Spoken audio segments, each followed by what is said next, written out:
नमस्कार, prime time debate में आपका स्वागत है। आपके साथ मैं हूं खालिद हसन। एक तरफ कृषि कानूनों के खिलाफ किसानों ने सरकार के खिलाफ मोर्चा खोल रखा है, तो दूसरी तरफ अब विपक्ष भी किसानों के समर्थन में और सरकार के विरोध में खुलेआम मैदान में उतर गया है। जंतर मंतर पर किसानों को समर्थन देने के लिए कांग्रेस के पूर्व अध्यक्ष राहुल गांधी समेत विपक्षी नेता पहुंचे और सरकार को साफ शब्दों में चेतावनी देते हुए कहा कि संशोधन नहीं, समाधान चाहिए और समाधान है सरकार तीनों कृषि कानूनों को वापस ले। पहले यह रिपोर्ट देखिए, फिर चर्चा की शुरुआत करेंगे।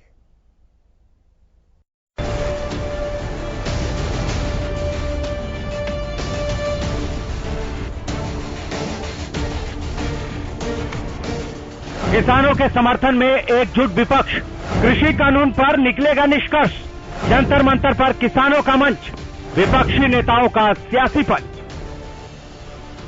3 कृषि कानून की वापसी को लेकर पिछले 8 महीने से ज्यादा समय से किसान आंदोलन कर रहे हैं। पंजाब, हरियाणा और यूपी के अलावा देश भर के किसान दिल्ली के बॉर्डरों पर बैठकर सरकार से कानून की वापसी तक आंदोलन में डटे रहने का प्रण कर रहे हैं। तो दूसरी तरफ अब विपक्ष भी खुलेआम किसानों के समर्थन में उतर गया है। दरअसल सरकार पर दबाव बनाने के लिए किसान दिल्ली के जंतर मंतर पर अपनी संसद लगा रहे हैं। किसानों की इसी संसद को समर्थन देने के लिए विपक्ष के नेता जंतर मंतर पर पहुंच गए, जिसमें कांग्रेस सांसद राहुल गांधी भी शामिल हुए। जंतर मंतर पर विपक्षी सांसदों ने किसानों के समर्थन में प्रदर्शन किया। सांसद सेव फार्मर्स, सेव इंडिया के नारे लगा रहे थे। इस दौरान राहुल गांधी समेत जंतर मंतर पर विपक्षी दलों के नेताओं ने किसानों के हक में आवाज बुलंद की। कांग्रेस के पूर्व अध्यक्ष और सांसद राहुल गांधी ने कहा कि किसानों को समर्थन देने के लिए जंतर मंतर पहुंचे हैं। उन्होंने साफ तौर पर कहा कि सरकार को काले कृषि कानून रद्द करने ही होंगे, जिसके बाद ही आंदोलन खत्म होगा। आज सब विपक्ष की पार्टीज ने मिलकर यहाँ जो किसान की समस्या है और जो ये काले कानून इनको हटाने के लिए अपना पूरा यहाँ सपोर्ट किया। पार्लियामेंट में आप जानते हैं क्या हो रहा है। पार्लियामेंट में हम पेगासस की बात करना चाहते हैं, वहाँ पे वो पेगासस की बात नहीं होने दे रहे हैं। नरेंद्र मोदी जी हर हिंदुस्तानी के फोन के अंदर घुस गए हैं और यहाँ पे हम किसानों को, हिंदुस्तान के सब किसानों को अपना पूरा का पूरा समर्थन दे रहे हैं। बहुत बहुत धन्यवाद।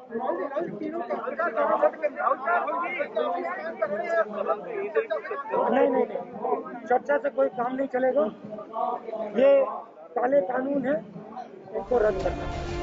विपक्षी दलों के इस प्रदर्शन में Congress, NCP, Shiv Sena, Samajwadi Party, DMK, RJD समेत वाम दलों के नेता भी शामिल हुए। हालांकि आम आदमी पार्टी और टीएमसी और बीएसपी के नेता शामिल नहीं थे। उधर किसान नेता राकेश टिकैत ने विपक्ष के इस कदम का स्वागत किया है। हालांकि राकेश टिकैत ने कहा कि उन्होंने अपने मंच पर किसी नेता को जगह नहीं दी है। सभी नेता दर्शक दीर्घा में बैठे और चले गए। एक तरफ किसान कृषि कानून की वापसी को लेकर 8 महीने से ज्यादा समय से आंदोलन कर रहे हैं। दिल्ली के जंतर मंतर पर अपनी संसद लगाकर सरकार पर बातचीत के लिए दबाव बना रहे हैं, तो दूसरी तरफ विपक्षी पार्टियां हर दिन कृषि कानून के मुद्दे पर हंगामा कर रही हैं। बावजूद इसके 3 कृषि कानूनों पर सरकार पीछे हटती हुई दिखाई नहीं दे रही है। अब विपक्ष भी दबाव बना रहा है। ऐसे में सवाल यह है कि क्या किसानों के साथ विपक्ष का ये दबाव काम करेगा और सरकार किसानों की बात मानने के लिए राजी होगी। Bureau report, Haryana news.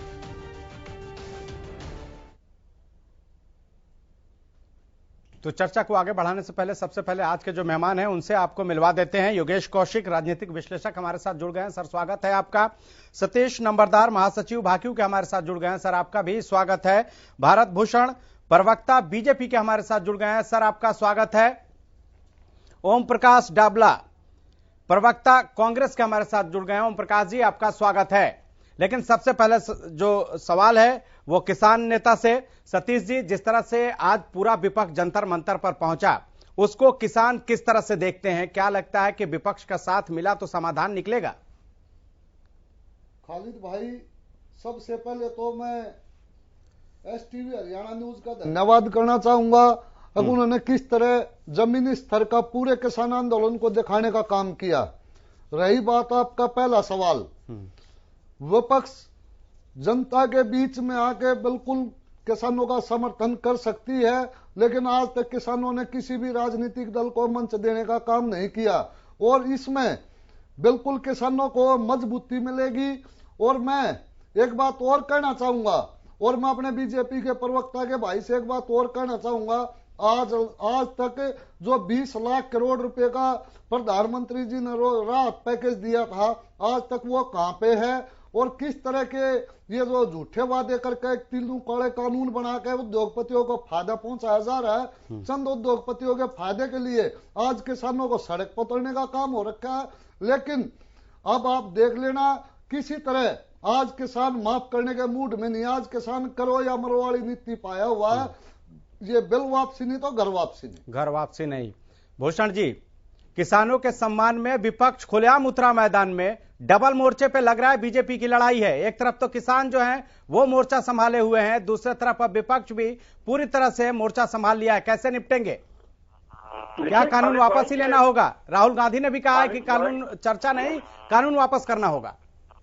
Khalid भाई, ये तो मात्र आज दिखावा है और एक प्रकार से प्रत्यक्ष रूप से सामने आए। हाँ, प्रत्यक्ष रूप से तो कांग्रेस पार्टी और अन्य विपक्षी दल इस आंदोलन को चलाए हुए थे। स्वयं जो कांग्रेस के पंजाब के अध्यक्ष सुनील जाखड़ हैं, आपने सुना होगा उनका बयान एक बार कि हमने पंजाब से किसान आंदोलनकारियों के लिए जत्थेबंदी करके हरियाणा के बॉर्डर पर भेज करके बिठाया है। तो ये तो पहले से स्पष्ट है कि कांग्रेस और अन्य विपक्षी दल जो है इस आंदोलनकारी जो लोग थे उनमें अपने लोगों को भेज करके उन पे उन्होंने दबाव बनाने का प्रयास किया है। अब उनको लगा है, देखो अब धीरे धीरे आंदोलन कहां पर आकर टिका है, बात किस पर निर्भर करती है। गुरनाम सिंह चढ़ूनी और टिकैत दो मात्र ऐसे व्यक्ति रह गए हैं जो इस आंदोलन। आज मैं कांग्रेस से पूछना चाहता हूं कि धारा 370 का विरोध को बात को लेकर के अपना राकेश टिकैत ने बयान दिया था कि धारा 370 हटने से क्या बहुत बड़ा नुकसान हुआ किसानों को। तो क्या धारा 370 हटने के विरोध का समर्थन करने कांग्रेस वहां गई है? सर, किसानों पे बात कर रहे हैं हम, धारा 370 पे नहीं बात कर रहे हैं। अगर धारा 370 पे जिस दिन बात करेंगे ना उस दिन चर्चा के लिए बुलाएंगे आपको। सर, आज किसान पे ही है तो बेहतर है। सुनिए खालिद साहब, समझ दीजिए, जो मुकेश एक व्यक्ति की तेल डाल करके हत्या कर दी, क्या उन हत्यारों का समर्थन करने गए हैं? क्या इस प्रकार के लोगों की हत्या उनका समर्थन करने गए हैं जिन्होंने तिरंगे का अपमान 26 जनवरी को वहां पर लाल किले पर किया? किसका समर्थन करने जा रहे हैं? और वो लोग समर्थन करने जा रहे हैं जिन्होंने 70 साल 60 साल तक इस देश पर राज किया। 4 लाख लोगों से अधिक किसानों की हत्या के जिम्मेदार हैं उस देश में जिन्होंने आत्महत्या की है, कि हत्यारे हैं किसानों के, ये समर्थन देने जा रहे हैं। ठीक है, ओम प्रकाश जी, ठीक है, ओम प्रकाश जी, भारत भूषण कह रहे हैं कि कांग्रेस जो है किसानों की हत्यारी है। अपनी क्या कहेंगे? ठीक है भूषण जी, ठीक है भूषण जी, जरा ओम प्रकाश जी को बोलिए। खालिद जी, सबसे पहले तो मैं ये कहूंगा कि ये किसानों के मुद्दे को भटकाने के लिए 370 को पहले बीच में ला रहे हैं और किसानों की हत्यारे कौन है ये पूरा देश देख रहा है। किसानों जो 8 महीने के अंदर लगभग 400 किसान अपने घरों को सब उनके घर सब जा चुके हैं, लेकिन ये निकम्मी सरकार आज इसकी जिम्मेदार कौन है? ये सरकार ही तो जिम्मेदार है और कौन है? ये दूसरे के ऊपर ये थोपना चाहते हैं। ये लोग न तो संसद में किसानों की बात सुनना चाहते हैं, न संसद के बाहर सुनना चाहते हैं। लेकिन आज जब अपोजिशन के लोग, विपक्ष के लोग इकट्ठे होकर गए हैं तो ये लोग घबरा गए हैं और अनाप शनाप बातें करके 370 धारा को बीच में लाने की कोशिश कर रहे हैं। किसान न डरने वाले हैं और कांग्रेस पार्टी और पूरा विपक्ष किसानों के साथ कंधे से कंधा मिलाकर उनके पीछे खड़ा है और ये किसानों की लड़ाई है। किसानों की हर लड़ाई के अंदर कांग्रेस पार्टी इनके सदा शुरू से ही साथ है और साथ रहेगी। जब तक ये काले कानून रद्द नहीं होंगे, कांग्रेस पार्टी और पूरा विपक्ष पूरे तन मन धन से इनके साथ रहेगा ताकि इस नकम्मी सरकार को इस काले कानून को रद्द करना पड़े। ठीक है, योगेश कौशिक जी, राहुल गांधी ट्रैक्टर लेकर संसद पहुंचे और आज खुद जंतर मंतर पर किसानों के संसद में पहुंच गए बाकी विपक्षी पार्टियों को लेकर। आपको क्या लगता है कि कांग्रेस कहीं ना कहीं किसान आंदोलन के बहाने राजनीतिक जमीन तलाश रही है? एग्जैक्टली। लेकिन हम बात करते हैं थोड़ा सा पूरा का पूरा माहौल समझने की। देखिए, भाजपा 3 कानून लाई, ये लोग कहते हैं काले कानून है। डिस्कशन नहीं हुआ, गलती मेरे हिसाब से अपोजिशन की है। उन्हें जहां मौका मिला, जहां मंच मिला, उन्हें बात करनी चाहिए थी। ठीक है, अब आगे बढ़ते हैं थोड़ा सा आगे। जैसे ही हम आगे बढ़ते हैं, राज्यसभा में कैसे पास हुआ उसको हम भूल जाते हैं, अब तो पास हो गया। उसके बाद हम और आगे बढ़ते हैं। किसान इतना एडामेंट हो गया कि हमें तो वापसी ही चाहिए, और धीरे धीरे जो 11-12 वार्ता हुई वो अंततः एक बिना नतीजे के खत्म हुई, और आज 6-7 महीने हो गए कि बैकलॉग हो गया। ठीक है, मैं अब इनको दोनों पक्ष की तरफ से रखता हूं। भाजपा अपने दिमाग में बिल्कुल क्लियर है, उनकी रणनीति भी तय है, उनका दिमाग भी स्पष्ट है कि जो हमने कानून पास किए हैं वो बिल्कुल ठीक है उनके हिसाब से। और राजनीति में पूरा अधिकार है किसी को भी। आप जीत के आए हैं, आपको पूरा अधिकार है। वो समझते हैं कि हम ये ठीक कर रहे हैं, वो करेंगे, उन्हें करने का अधिकार है, उन्हें करना चाहिए। मैं उनसे सहमत हूं, यहां तक बात बिल्कुल स्पष्ट होती है। अब इसके बाद आती है अपोजिशन की और किसानों की। अपोजिशन ने, भाजपा का यह भी आरोप है कि इनके कंधे पे बंदूक रख के अपोजिशन चला रही है। मैं इससे भी सहमत हूं, ये सच है, होता है। तो जब भी कभी ऐसे एजिटेशन होते हैं तो अपोजिशन को आपने जो एक एटमॉस्फेयर दे दिया है, अगर उसका लाभ मिलता है तो वो तो उठाएंगे।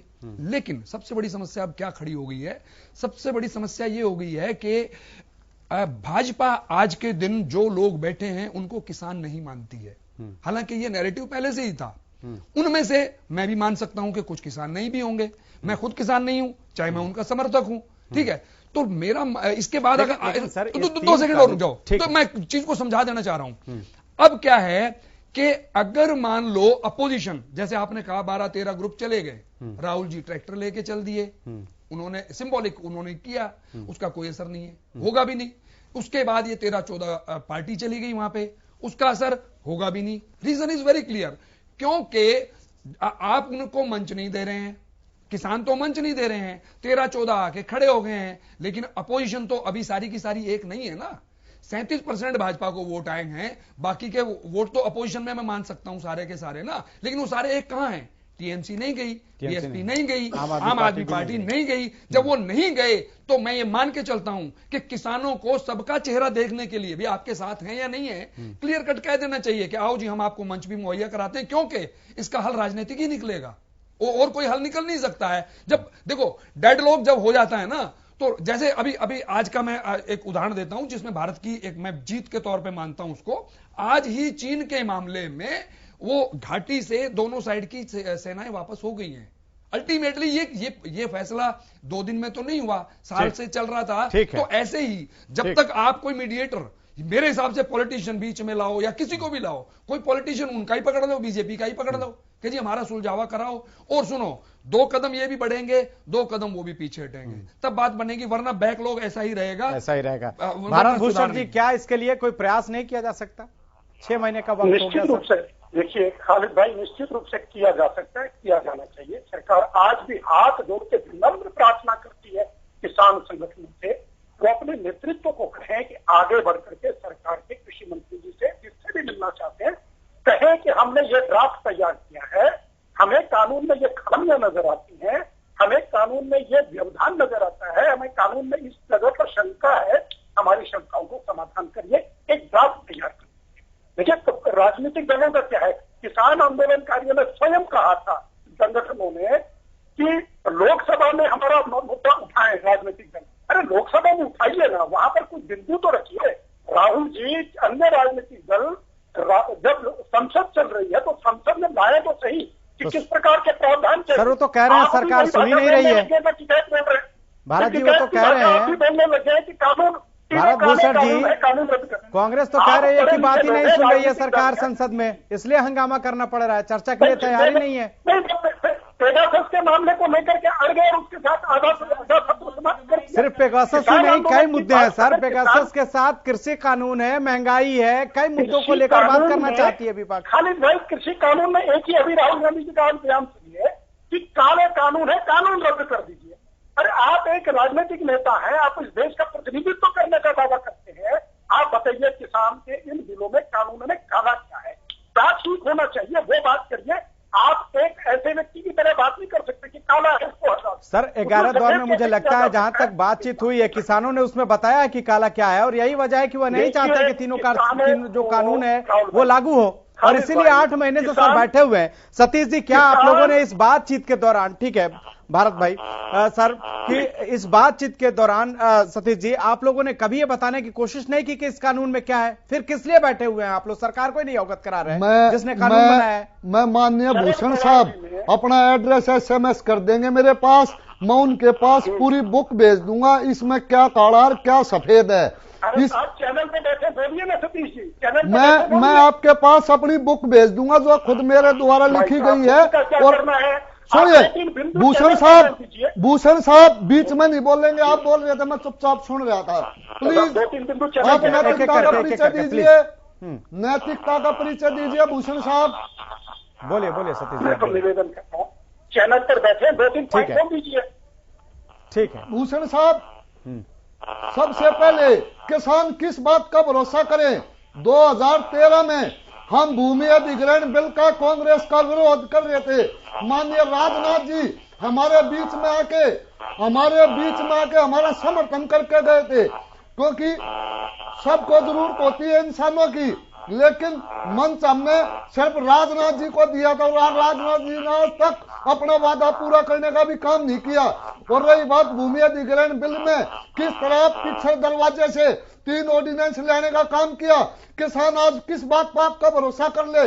क्योंकि आज तक जो आपने मेक इंडिया बनाई थी, उसमें आपने आज तक एक आदमी को भी रोजगार देने का काम नहीं किया। कहां वे 20 लाख करोड़, कहां वे 2 लाख करोड़ जो आपने राहत पैकेज देने का काम किया था? किसान आज किस बात का भरोसा करे आप पे? भूषण जी जी जल्दी से सर। देखिए, भूमि अधिग्रहण बिलों को लेकर के जो कांग्रेस के कार्यकाल में स्थिति थी इस देश की, प्रॉपर्टी डीलर बन गई थी हरियाणा सरकार से लेकर केंद्र सरकार तक, भूपेंद्र सिंह हुड्डा जी से लेकर के रॉबर्ट वाड्रा तक। क्या आज आपको पिछले 7 साल के कार्यकाल में इस प्रकार का कोई एपिसोड मिला पूरे देश में? कोई ऐसी कंपनी आई है, कोई ऐसा प्रॉपर्टी डीलर, कोई ऐसी एजेंसियां आई है कि जिन्होंने रातों रात जो है किसानों से जमीन हड़प ली और 200-150 गुना दामों पर बेचने का काम कर दिया? दूसरी बात, आप 20 लाख करोड़ रुपए की पैकेज की बात कर रहे हैं। अरे इतनी बड़ी आपदा से देश गुजरा है, इस बड़ी आपदा में 20 लाख करोड़ रुपए का पैकेज तो अलग से कोरोना पीड़ित होने के कारण पूरे देश को अगर प्रधानमंत्री जी ने दिया तो वो सामने दिखता है। पूरे विश्व में सबसे ज्यादा कोविड के कारण वैक्सीन देने का काम किया, अन्य देशों तक भी किया, इस देश की सरकार ने किया है। मेरे भाई आप किसान बिलों पर आइए, आपने एक बिंदु भी नहीं बोला। मैं ये कह रहा हूँ कि आप राजनाथ सिंह जी की बात करती है, आप माननीय राजनाथ सिंह जी के माध्यम से बात कर लीजिए। सरकार तैयार है, हर फ्रंट पे तैयार है, आप कोई बिंदु कसिए तो सही। देखिए अगर आप राजनीतिक दलों को ठीक है, पाने का काम क्यों नहीं करते? ठीक है सर, अभी जैसे संसद चल रहा है, सदन चल रहा है, जब विपक्ष कह रहा है इस पे चर्चा करने के लिए तो करा लीजिए ना, दिक्कत कहाँ है? कौन कह रहा है कि चर्चा नहीं करनी चाहिए, लेकिन आप भी अगर इस बात पे अड़ गए हैं कि कानून काले हैं, इनको रद्द कर दीजिए, समाप्त। सर ये चर्चा छोड़िए, इसमें कानून में इतनी खामियां है किसानों के हिसाब से, वो नहीं चाहते। जिसके लिए आप कानून बना रहे हैं वो कानून ही नहीं चाह रहे हैं। आप हमारे लिए कोई चीज लागू करें, हम नहीं चाहें तो क्या फायदा होगा सर? स्वयं पवार जी का 15 दिन पुराना बयान पढ़ लीजिए। शरद पवार जी का अखबारों में बयान आया है, आपके चैनलों के माध्यम से भी देखा होगा। शरद पवार साहब ने क्या कहा था? कृषि कानूनों को रद्द करने की आवश्यकता नहीं है, कृषि कानूनों में संशोधनों की आवश्यकता है, ताकि किसानों को उन बिंदुओं पर जहां पर वहम है, जहां शंका शक है, वो उनका समाधान दूर हो जाए।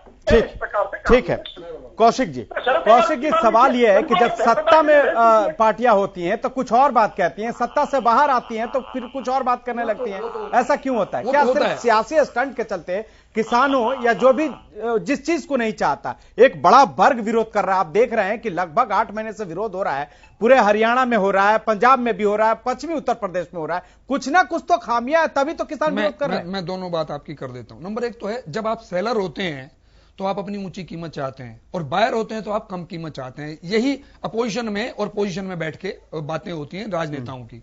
अब मैं बात कर रहा हूं, मुझे जो लगता है जब डेडलॉक ऐसा आ जाता है, मैं एक उदाहरण दूंगा, शायद ब्रजभूषण जी को याद होगा, मारुति में एक बार बहुत जबरदस्त स्ट्राइक हुई थी, ठीक है, उस स्ट्राइक के दौरान क्या हुआ था, ऐसा ही डेडलॉक टाइप आ गया था।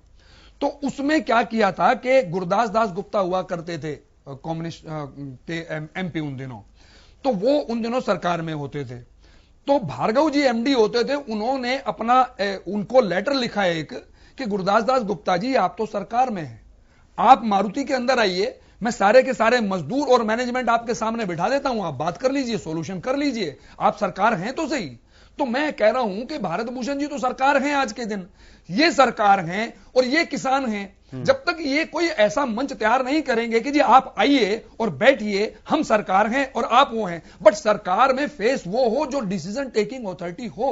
अब किसानों को तो किसी पे विश्वास ही नहीं है। देखो ईमानदारी की बात है कि जिनसे इन्होंने बात की है, अब राजनाथ सिंह जी का जिक्र कर दिया, राजनाथ सिंह जी तो इतने मतलब किसानों के लिए इतने आगे बढ़ के बात करने वाले थे, वो तो 2 मिनट में आके इनकी मंच पे बैठ के बात कर सकते थे, वो तो आए नहीं। अब मैं बात करता हूं एक जो अपने जम्मू एंड कश्मीर के गवर्नर रहे हैं मलिक जी ने 2 बयान दिए, वो मुझे नहीं मालूम मैं, लेकिन किसान ये मान के चलते हैं कि उनको वहां से इसीलिए शिफ्ट कर दिया गया जबकि वो बहुत अच्छा काम कर रहे थे कि उन्होंने किसान के हित में बात कर दी। तो किसान के हित में बोलने वाला, जैसे मैं भी पाकिस्तानी हो जाऊंगा 2 मिनट में, मैं भी देशद्रोही हो जाऊंगा। मैं हित की और अहित की बात नहीं कर रहा, मैं इस टकराव को खत्म करने की सॉल्यूशन दे सकता हूं ओम प्रकाश जी, ईमानदारी हो तो। ठीक है ओम प्रकाश जी, सिर्फ संसद में ट्रैक्टर ले जाने से और जंतर मंतर पर आ जाने से समस्याओं का समाधान हो जाएगा क्या किसानों का, या राजनीतिक जमीन जो है वो तलाश रही है कांग्रेस किसानों के बहाने? देखिए खालिद जी, जब ये सरकार हिंदुस्तान की पहली ऐसी सरकार हो गई जो किसानों की बात न तो संसद के अंदर सुन रही है न संसद के बाहर सुन रही है, इसलिए अपोजिशन का क्या काम है? वो देश को दिखाना चाहते हैं कि हम सरकार जितनी निकम्मी है जो किसानों का साथ नहीं दे रही है। ट्रैक्टर लेके जा रहे हैं 8 महीने के बाद। देखिए ट्रैक्टर जब 8 महीने से देश का किसान गर्मी सर्दी बरसात में बैठा हुआ है और उसके बाद ये संसद पर अपनी अलग से संसद चला रहा है, तो अपोजिशन का काम होता है कि उनके सपोर्ट के अंदर वह जाए। इसलिए राहुल गांधी शुरू से ही उनके साथ थे और ट्रैक्टर ले जाने का मकसद भी यही था कि किसानों के साथ जो अन्याय हो रहा है किसी तरह ये गूंगी बहरी सरकार उसको सुने, देखे, समझे और कुछ उसको शुद्ध बुद्धि मिले। लेकिन हमें लग रहा है ये हिंदुस्तान की पहली ऐसी सरकार है जो किसानों की बात को सुनना ही नहीं चाह रही। संसद नहीं चल रहा है, किसानों के साथ साथ देश की जनता का भी अन्याय हो रहा है। संसद तो बात वहाँ कीजिए तो सरकार से आप लोग। संसद क्यों चले जब तक एक सिर्फ मुद्दा नहीं है, कृषि कानून मुद्दा है, महंगाई सरकार किसान, पता है आपको महंगाई की वजह से कितना लोगों को परेशानी है। 80-90 रुपए का तेल 170 रुपए लीटर लोग खरीद रहे हैं। आपने इस मुद्दे पर वहां पे स्थगन दिया, वहां पर जाके आपने बात उठाने की कोशिश की। खालिद जी, जब ये किसान मुद्दे पर ही बात नहीं सुनना चाह रही तो बेरोजगारी पे तो कहां सुनेगी? जब पहले किसान 8 महीने से यहाँ बैठे हैं तो सबसे पहले किसान की बात हो। किसानों की वजह से आज बेरोजगारी हो रही है। आज इस सरकार की पेट्रोल डीजल जो भी चीजें हैं महंगाई है, उसके बाद की बात है, उससे पहले आप लोग क्या दबाव बनाए?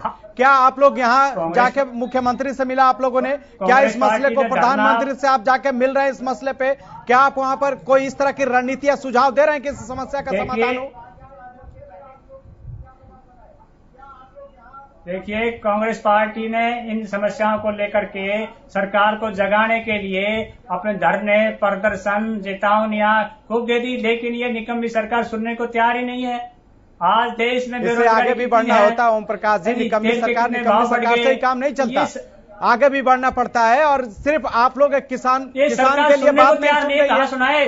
जब ये सरकार लोकतंत्र में आवाज पहुंचाने का बहुत सा तरीका होता है ओम प्रकाश जी। ठीक है योगेश जी, ठीक है, पहुंचाने का तरीका सिर्फ अपोजिशन के पास यही होता है, वो प्रदर्शन करे, सरकार को चेताए, बताएं। ठीक है,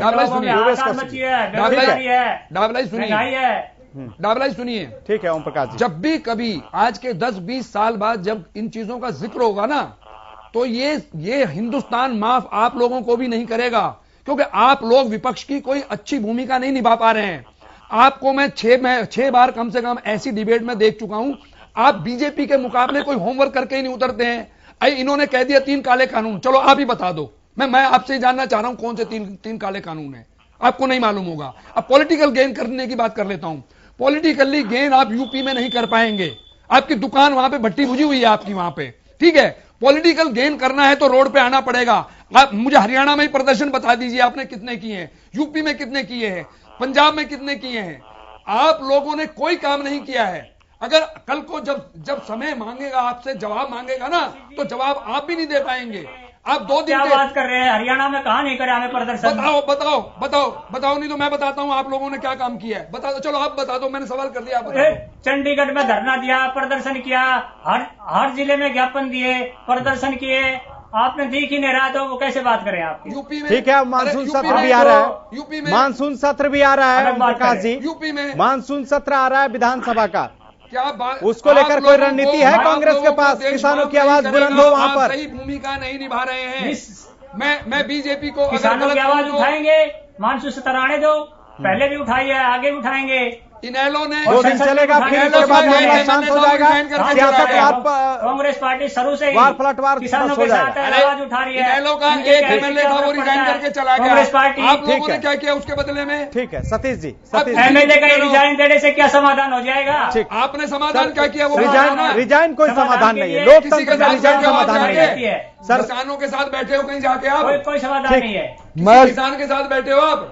मैं सिर्फ एक बात पूछ, जाके बैठ रहे हैं। आप जैसे लोग कहते हैं किसानों के साथ मिलिए, तो कांग्रेस पार्टी जाती भी है हर तो क्या इसके वजह से कांग्रेस डर रही है? मैं यही तो कह रहा हूँ, अगर कांग्रेस डर रही है तो सरेआम खड़े हो, सरेआम पूरी की पूरी पार्टी दौला में दोगली नीति तो कोई नहीं। ठीक है सतीश जी,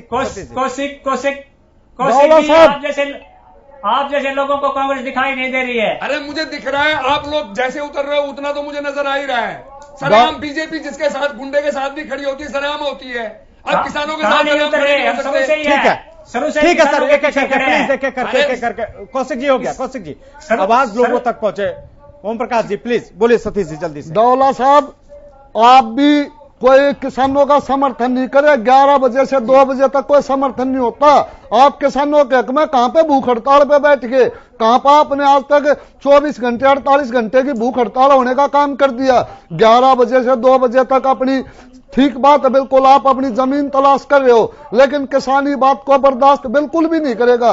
रही बात आज संसद की, आज किसानों की संसद कुछ 1000 रुपए में पूरा दिन चलती है, कुछ 1000 रुपए में, और जो सरकारी संसद है वो आज 1 मिनट करोड़ों रुपए लगाती है। तो आज ये देश आपसे ये भी जानना चाहेगा भूषण साहब, अगर करोड़ों रुपए कहां खर्च होता है, किस बात में खर्च होता है? हमारे साथ ओंकार सिंह भी जुड़ गए हैं, लेकिन अभी हमें ब्रेक पे जाना होगा। जब ब्रेक के बाद लौटेंगे तो एनएलओ प्रवक्ता ओंकार सिंह से भी ये जानने की कोशिश करेंगे कि क्या विपक्ष अपनी भूमिका सही से नहीं निभा पा रहा है, जिसकी वजह से किसान आंदोलन आज भी अधर में लटका पड़ा है और 8 महीने बाद भी किसान वहीं खड़ा है जो 2020 में 26 नवंबर को खड़ा था। फिलहाल एक वक्त छोटे से ब्रेक का है, फौरन हाजिर होते हैं। आप ब्रेक के बाद एक बार फिर आपका स्वागत है। लगातार हम ये चर्चा कर रहे हैं कि क्या विपक्ष के समर्थन से समाधान निकल जाएगा, और ब्रेक पर जाने से पहले एनएलओ के प्रवक्ता हमारे साथ ओमकार सिंह जी जुड़ गए थे। ओमकार सिंह जी, सवाल यह है कि आज जिस तरह से विपक्ष जंतर मंतर पहुंचा, आपको क्या लगता है कि विपक्ष के साथ में आने से किसानों से सरकार कुछ सुनेगी, समाधान निकलेगा? क्या सरकार जो मांगे किसान कर रहे हैं उसको मानने के लिए तैयार होगी? दबाव बनेगा कोई? खाली जी सार्थक बात मैं ये कहना चाहता हूं, आज हमारे को भी 8 महीने हो गए डिबेट पे बैठते हुए, लेकिन किसी चीज का हल नहीं निकला। मैं बताना चाहता हूं कि कांग्रेस अगर देश और कई प्रदेशों में मुख्य विपक्षी पार्टी है। चौधरी अभय सिंह चौटाला एकमात्र विधायक थे इनेलो के, उन्होंने किसानों की मांगों के समर्थन में अपना इस्तीफा दे दिया। अगर ईमानदारी से हरियाणा कांग्रेस किसानों का समर्थन करती, 31 के 31 विधायक इस्तीफा दे देते, तो क्या विधानसभा अकेले बीजेपी चला लेती? ये सिर्फ और सिर्फ विधानसभा में चलाने की बात नहीं है। अगर ये कांग्रेस सारे एमपी, सारे एमएलए, विधायक इस्तीफा दे देते तो सरकार को मजबूर होना पड़ता किसानों की मांग मांगने के लिए। ये अपनी रोटियां सेक रही है। वही कांग्रेस है जिन्होंने 3 कृषि बिलों का मसौदा इन्होंने तैयार किया था। और मैं बीजेपी के बारे में कहना चाहूंगा, जो चीजें कांग्रेस ने बनाई उस टाइम इन्होंने विरोध किया और आज उन्हीं चीजों के रास्ते पर चल रहे हैं। जब कांग्रेस ने आधार कार्ड लागू किया तो बीजेपी ने विरोध किया, जब कांग्रेस ने कोई नई योजना जीएसटी की एक देश एक टैक्स की योजना लानी चाहिए तो बीजेपी ने इसका विरोध किया। कांग्रेस ने इनको मसौदे बना के दे दिए, बीजेपी ने वही लागू कर दिए। बीजेपी सत्ता में तो आई थी डॉलर और रुपए को बराबर करने के लिए, लेकिन इन्होंने आके तेल और घी बराबर कर दिया, डीजल और पेट्रोल बराबर कर दिया। ये वास्तव में अपनी रोटियां सेक रहे। अगर किसान के साथ में सही रूप में ये साथ दें तो किसान समस्या का हल हो जाएगा। ठीक है भारत भूषण जी, क्या कांग्रेस के बनाए हुए रास्ते पर ही बीजेपी चल रही है, अलग रास्ता नहीं बना पाई? ये विरोध सिर्फ सियासी और दिखावटी है? खाली मैं बहुत जवाब दे रहा हूँ। ओंकार सिंह जी की बात से मुझे लगता है कि इंडियन नेशनल लोकतंत्र कंफ्यूज है, लोकतंत्र कंफ्यूज है। उनको यही पता क्या बोलना है और क्या मुद्दा है, क्या बोल रहे हैं। भाजपा ने कांग्रेस का विरोध किया, कांग्रेस ने मसौदा बनाया, भाजपा ने लागू कर दिया और कांग्रेस विरोध कर रही है। अरे मैं एक बात करना चाहता हूँ, ओंकार सिंह जी आप हो चाहे यहाँ पे सतीश चंद्र जी बैठे हैं, ओम प्रकाश जी बैठे हैं, मैं एक प्रश्न पूछना चाहता हूँ। बगल में कांग्रेस की सरकार है पंजाब में, बगल में राजस्थान में कांग्रेस की सरकार है, महाराष्ट्र में गठबंधन की कांग्रेस की सरकार है, हरियाणा की सरकार जिस प्रकार से एमएसपी पर खरीद करती है 11 फसलों की, आपकी कांग्रेस की सरकारें नहीं करती है। धरना प्रदर्शन जहां कीजिए में जाकर के उन सरकारों को मजबूर कीजिए कि हरियाणा की तर्ज पर फसल बीमा योजना का लाभ भी दीजिए, आपदा का लाभ भी किसान को दीजिए, एमएसपी पर खरीद। आज तक किसान का आंदोलन हल हुआ होता है, किसान को किसी समस्या का समाधान मिलता है। राजस्थान महाराष्ट्र और राजस्थान वसूल कर रहा है, हटा दीजिए वहां पर अपना टैक्स। ये तो दो तरफा बात हो गई। तो मुहे साथ वाली बात इसी को कहते हैं, किसान आंदोलनकारियों को जो आज अपने को तथाकथित कहते हैं किसान जनता पार्टी के नेता और विपक्ष, आज तो ये बात होगी दो बेचारे बिना सहारे देखो पूछ कर हारे, बिन पाने की चाबी लेकर फिरते मारे एक दूसरे के सहारे बनने की कोशिश कर रहे हैं। एक अंधा बना हुआ है, गूंगा बना हुआ है। अरे संसद है, राज्यसभा है, लोकसभा है, विधानसभा है, आकर के प्रश्न उठाइए ना। एक जांच तैयार करके कोई किसान संगठन ले आए, कोई विपक्षी दल का नेता लेकर के आए। राहुल गांधी यानी देश का नेतृत्व करके विपक्ष को इकट्ठा करना चाहते हैं। क्या कांग्रेस के अलावा तृणमूल कांग्रेस के पास किसान नहीं है बंगाल में? क्यों ममता बनर्जी साथ में गई? वो जानती है किसान हितैषी बिल है, उसमें संशोधन की कोई गुंजाइश है तो माननीय शरद पवार जी से पूछ लीजिए कि क्या संशोधन होने चाहिए। लाइए सरकार के सामने मसौदा। अधिक बात करने का नहीं है, दोषारोपण का नहीं है। हम ये चाहते हैं इसका हल निकले। किसानों को जहां शंकाएं हैं उसका समाधान करने के लिए सरकार आज भी तैयार है। आप किसी भी माध्यम से, लेकिन भारत भूषण जी कोई एक मार्ग तो चुनना होगा ना। भारत भूषण जी, सरकार की तरफ से जरूर कहा जा रहा है कि हम बातचीत के लिए तैयार है, लेकिन किससे, कब, कहां, कोई स्टेज तो बताना पड़ेगा, कोई जगह तो सुनिश्चित करनी होगी। मैं आपसे निवेदन करता हूं, मैं मीडिया से निवेदन करता हूं, मीडिया इन आंदोलनकारी जो नेता है, स्वयंभू नेता, इनसे पूछ ले, टिकैत साहब से पूछ ले। अब सर आप स्वयंभू जैसे शब्दों का इस्तेमाल कर रहे हैं तो आपको लग रहा है कि ये भूमिपुत्र आपकी बातों को मान लेंगे? किसान हितैषी बिल नहीं है भारत भूषण जी। अगर स्वयंभू जैसा अगर आप शब्दों का इस्तेमाल करेंगे किसानों के लिए, आपको लगता है ये भूमिपुत्र आपकी ये बात मान लेंगे? समाधान हो जाएगा। दोनों तरफ से नरमी दिखाने की जरूरत है भारत भूषण जी। ये समाधान करना ही नहीं चाहते हैं, ये जनता को बरगलाना चाहते हैं, ये आपस में दंगे कराना चाहते हैं, ये समाधान नहीं चाहते हैं। जरूरी है कि किसान के हित में कोई बिल बनाना जरूरी है। आप मसौदा लेकर के आइए ना। उसी तरह टिकैत की बात करते हैं, बक्कल उतार दूंगा, ये लोकतंत्र की भाषा है क्या? टिकैत साहब एक मसौदा तैयार करिए, पब्लिक के बीच में मीडिया के माध्यम से मसौदा डाल दीजिए कि सरकार हमारी भी सुन रही, देश की जनता के सामने अपना कानून जो आप चाहते हैं उसका मसौदा। किसान तो कह ही रहे हैं कि आप इसको रद्द कीजिए और मिल बैठ के एक नया मसौदा तैयार करते हैं। अभी तक इन्होंने किया। भारत भूषण जी, किसान तो कह रहे हैं कि पहले आप रद्द कीजिए, फिर हम मिलकर एक नया कृषि कानून बनाएंगे। देखिए, आपके साथ मिलकर वो बनाने के लिए तैयार है। कर सकते हैं सरकार, खालिद भाई, सरकार पे विश्वास नहीं, भाजपा पे विश्वास नहीं। माननीय उच्चतम न्यायालय ने जब 1.5 साल के लिए कानूनों को स्थगित कर दिया, प्रतिबंधित कर दिया और 3 सदस्यीय कमेटी बना दी, तो किसान संगठनों को चाहिए था, विपक्ष को चाहिए था। ठीक, उस कमेटी में ठीक है जाकर के सतीश जी, अपना मसौदा दीजिए। ठीक है सर, और सरकार भारत भूषण जी, सुप्रीम कोर्ट ठीक है, ठीक है, समाधान। सतीश जी बोलिए। माननीय भूषण साहब से मैं आज एक अपील करना चाहूंगा, चाहे कितनी भी गाड़ियां दो, जैसे मोदी साहब बोलते थे कांग्रेस वाले मेरे को गाली देते हैं तो मेरे को फायदा होता है। आज किसान को आप कितने उग्रवादी, माओवादी, मवाली किसी भी उससे नवाजो, किसानों का उतना ही समर्थन बढ़ने का काम होता है। और रही बात, मैंने ऐसा कोई शब्द नहीं कहा। रही बात माननीय प्रधानमंत्री जी की, माननीय प्रधानमंत्री जी ने जब शपथ ली उससे पहले बोला था कि मेरे को प्रधानमंत्री नहीं बनना, मेरे को चौकीदार बनना है। लेकिन आज एक हरियाणा में कहावत है, जब बाड़ी खेत को खाने लग जाए तो उसका कभी भी भला नहीं हो सकता उस खेत का। आज इसी तरह देश में किसानों पे अत्याचार होने का काम हो रहा है। और रही बात, मैं आपसे अपील करना चाहूंगा, आज हमारी वहां पर संसद के बदले पैरेलल संसद चल रही है और मैं माननीय प्रधानमंत्री जी से और आपसे भी अपील करना चाहूंगा, आप आइए वहां पे और मीडिया और पूरे का पूरा देश देखेगा, आप उनमें फायदा बताइए और किसान उनमें कमी बताने का काम करें। भारत भूषण जी, दूरी बहुत नहीं है संसद से और ये जो किसानों की संसद जंतर मंतर पर चल रही है बहुत नजदीक है। अगर चाहे तो समाधान हो सकता है। अगर प्रधानमंत्री उठकर चले जाए वहां पर तो लगता है कि बहुत से मामलों का हल हो जाएगा। वैसे भी वो कहते रहे कि एक कॉल की दूरी पर है। किसान अगर ये कहें, किसान जंतर मंतर पर बैठे हैं, किसान है और के पास किसान के हितों का कोई बिल है, कोई मसौदा है, पब्लिक के सामने, मीडिया के सामने कर दें और उसको लेने के लिए अगर कहीं किसी नेता को, किसी मंत्री को जाना पड़ता है, वो तैयार हो जाएंगे, लेकिन आप कोई मसौदा लाए तो सही। अब ये बात छोड़ दीजिए ना कि हम निवेदन करते हैं देश के लिए 11 दौर की वार्ता हुई, जब 11 दौर की वार्ता हुई किसानों ने तो जरूर कहा होगा आप लोगों से, कुछ बताया तो होगा कि कहां कहां कमी है।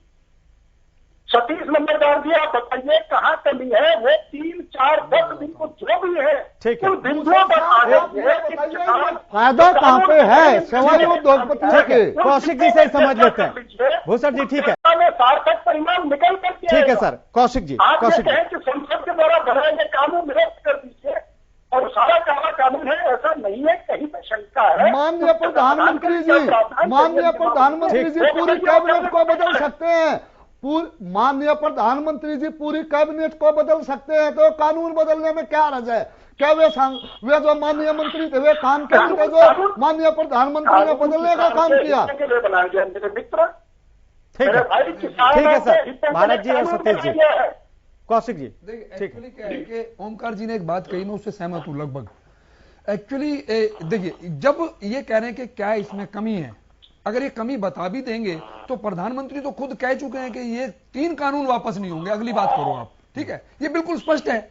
जब वो उन्होंने कहा 3 वापस नहीं होंगे, इन्होंने कहा ये तीनों के तीनों रद्द करो, तो वो तो बात तो खत्म हो गई वहां पे। तो फिर कब तक? अब मैं वहीं चल रहा हूं, एक्चुअली क्या है कि भाजपा हो या कोई भी राजनीतिक दल हो, वो अपना पॉलिटिकल प्रॉफिट और लॉस देखता है। उस प्रॉफिट और लॉस को चेक कर रहे हैं ये लोग अभी, ठीक है। अभी तक इन्हें लॉस नहीं हुआ है। मैं पुराने चुनाव की भी बात कर चुका हूं एक बार यहाँ पे। अब जो बंगाल में जो हुआ उसमें भी इन्हें लॉस नहीं हुआ है, उसमें भी गेन कर गए ये। अभी भी जो चुनाव होने जा रहे हैं यूपी के अंदर, मुझे जो आज के दिन मुझे लगता है पॉलिटिकली ये लोग गेन करेंगे, ठीक है। तो इनको पॉलिटिकली जब तक लॉस नहीं होगा, पॉलिटिकली लॉस कैसे होगा? पॉलिटिकली लॉस तब होगा जब किसान भी ये मान के चले कि पूरे अपोजिशन का हम सहयोग देंगे, और पूरे अपोजिशन को आप प्लेटफॉर्म दीजिए, आप उनको बैठाइए।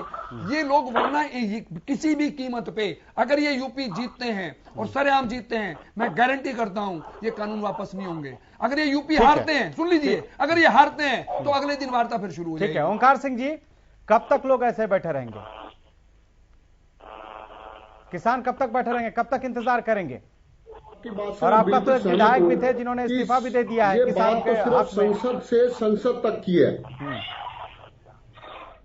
किसान संसद से लेके पार्लियामेंट तक की बात है। जितनी एक फोन कॉल की दूरी है, अगर प्रधानमंत्री जी चाहें, अगर इनकी नीयत और नीति ठीक है तो ये समस्या हल हो सकती है, कोई बड़ी बात नहीं है। ये कृषि कानून अब रद्द नहीं होंगे, बाद में रद्द होंगे, होना तो इन्होंने रद्द है।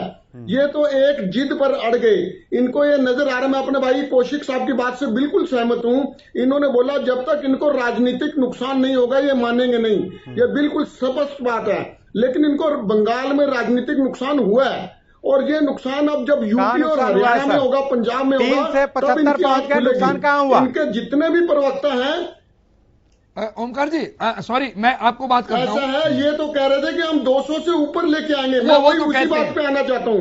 ये तो हिंदू मुस्लिम का कार्ड खेलकर, तो हर पार्टी ये अपना हिंदू टारगेट मुस्लिम सेट का करती है। कार्ड खेलकर 200 कहते कहते कहां रह के आ गए।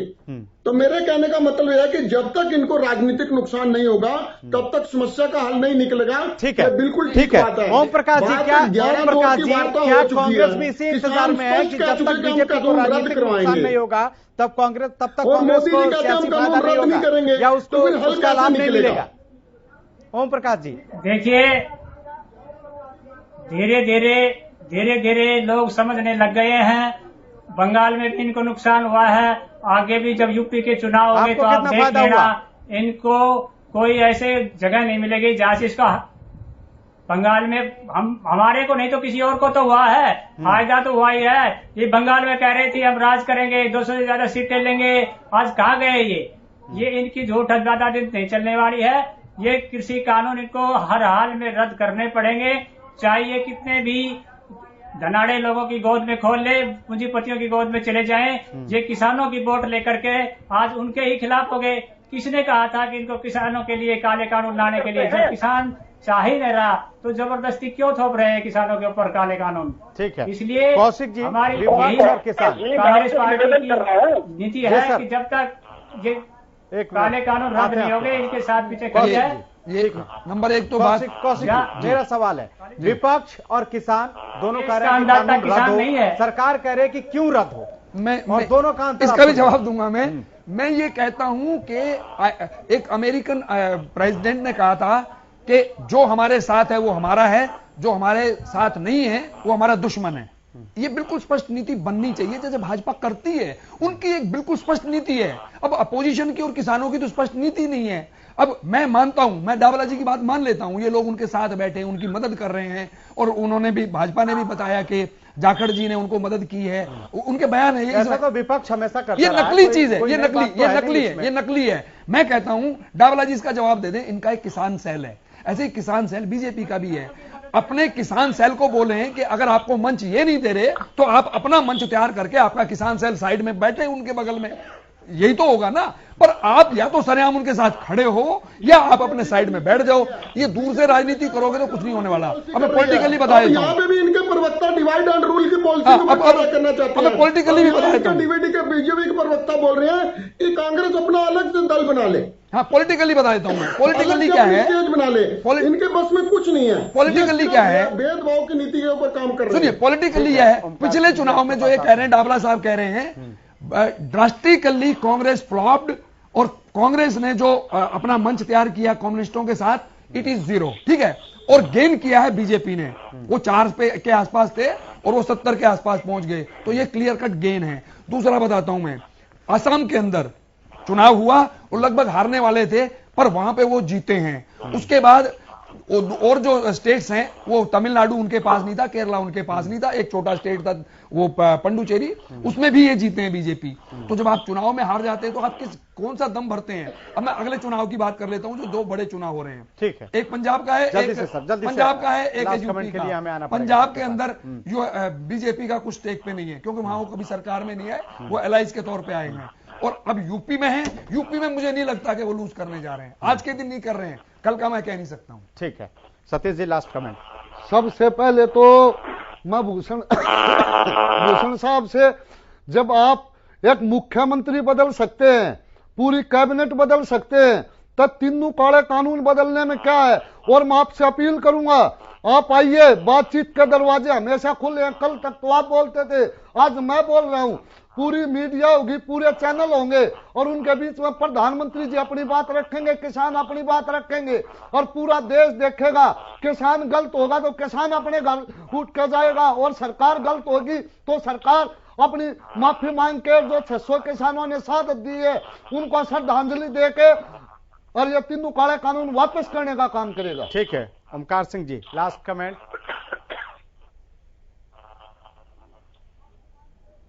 खाली जी, मैं तो ये कहना चाहूंगा, ये हठ और लठ ये बात नहीं चलने वाली है। लोकतंत्र है और लोकतंत्र में जीत किसान की होनी है। ये बीजेपी आज समझ ले तो अच्छी रहेगी, नहीं इनको सत्ता से जमीन पर लाने का काम किसान ही करेंगे। ठीक है, ओम प्रकाश जी।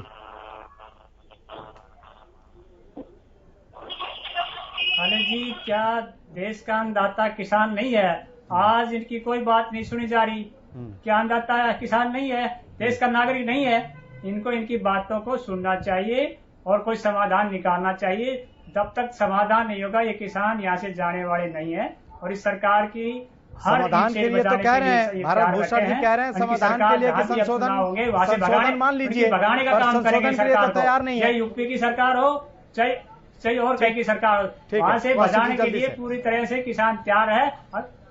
ठीक है सर, मेरा मानना यह है कि अभी इसका कोई सोल्यूशन नहीं होने जा रहा। ये लिंगर ऑन होगा जब तक यूपी चुनाव नहीं हो लेगा। यूपी चुनाव में अपनी ताकत दिखा देंगे अगर ये पॉलिटिकली सारे लोग मिलके, या जैसे भी पता नहीं क्या हालात बनेंगे, और बीजेपी को अगर हरा पाए तो ये कुछ शायद उसमें सोचने पे मजबूर होंगे, वरना अगली सरकार का इंतजार ही करें अगर कोई आती है तो। ठीक है भारत भूषण जी, क्या यही इंतजार हो रहा है? चुनाव के बाद ही कुछ सोचा जाएगा? पहले तो किसान कह रहे थे बंगाल चुनाव के बाद सरकार बात मानेगी, अब कह रहे हैं यूपी चुनाव के बाद मानेगी। खालिद भाई मैं एक अंत में एक निवेदन करना चाहूंगा कि देखिए, अगर सिर्फ राजनीतिक फायदे और नुकसान को देख करके भारतीय जनता पार्टी की सरकार इस मुद्दे को लेकर के सोच रही थी तो दूसरे तरीके से बात। आज भी भारतीय जनता पार्टी की सरकार ये कहती है कि प्रधानमंत्री भी कहते हैं कि किसान शब्द पवित्र है, किसान आंदोलन शब्द भी पवित्र है। तो तब भी जो तीनों पार्टियों के लोग भी बैठे हैं चैनल पर, पूरा प्रदेश सुन रहा है, जहां अभी भाई साहब ने कहा सतीश नंबरदार जी ने कि आप हमें निमंत्रण दे रहे हैं, सरकार तो लगातार आपको निमंत्रण दे रही है। आप लोग हम तो आतंकवादी कह रहे हैं, ये सिर्फ बातों के माहिर हैं, बातों में मूल्य बना देते हैं, बातों के माहिर हैं सिर्फ। अगर किसान एक पवित्र कौम है, किसान सबक जो है संसद में बोलते हैं, माइक बंद कर देते हैं, और ये किसान की बात कर रहे हैं कि प्रधानमंत्री किसान सबक देना पड़ेगा। आप लोगों के अपने पास कोई अगर एजेंडा है किसान के वो कानूनों में कोई संशोधन की बात आपके पास सामने है, सरकार के सामने लाइए। हाथ जोड़ के निवेदन है, जब उसमें है ही भी कोई संशोधन करने वाला, पूरे का पूरा कानून ही गलत है, उसको खत्म क्यों नहीं कर देते? दोबारा ले आइए उसको, एक बार उसको खत्म कर दीजिए, वापिस ले लीजिए, दोबारा किसानों के साथ मिलकर उसको दोबारा बना लीजिए। इसमें किस चीज की जिद है? ये किसान तुम्हारी जिद नहीं चलने देगा। जीत इसमें किसान की ही होनी है। तो व्यवधान है, इसीलिए हम नहीं कर रहे हैं, आप सुनने को तैयार नहीं है। आपको निमंत्रण दे रहे हैं कि आप आइए, खुला है दरबार, कहाँ है सर? कहाँ है? क्या निमंत्रण दे रहे हैं? आपने जो स्पष्ट कर दिया, सर हमारे साथ जुड़े, आप हमारे साथ जुड़े, इसके लिए आपका बहुत बहुत शुक्रिया। सरकार के तरफ से जरूर ये मीडिया के माध्यम से कहा जा रहा है कि हम बातचीत के लिए तैयार हैं, लेकिन कहां? सवाल ये भी है, कहां किसानों को सरकार ने 11वें दौर की वार्ता के बाद 12वें दौर के लिए कोई डेट दिया? नहीं दिया। क्या उन्हें बुलाया गया किसी मंच पे कि आप फलाने दिन को फलाने समय पे यहां पे आइए? ये 11वें दौर के बातचीत के बाद कुछ भी नहीं हुआ है। ऐसे में सवाल यही है कि आखिर कब तक किसान ऐसे ही इंतजार करता रहेगा? क्या सिर्फ विपक्ष के किसानों के स्तर पर पहुंच जाने से, किसानों के संसद स्तर पर पहुंच जाने से समस्या का समाधान हो जाएगा, या फिर किसान को सरकार को झुकाने के लिए कोई और रणनीति अपनानी होगी ताकि ये 3 कृषि कानून वापस हो सके? फिलहाल इतना ही, मुझे दीजिए इजाजत। आप देखते रहिए हरियाणा न्यूज।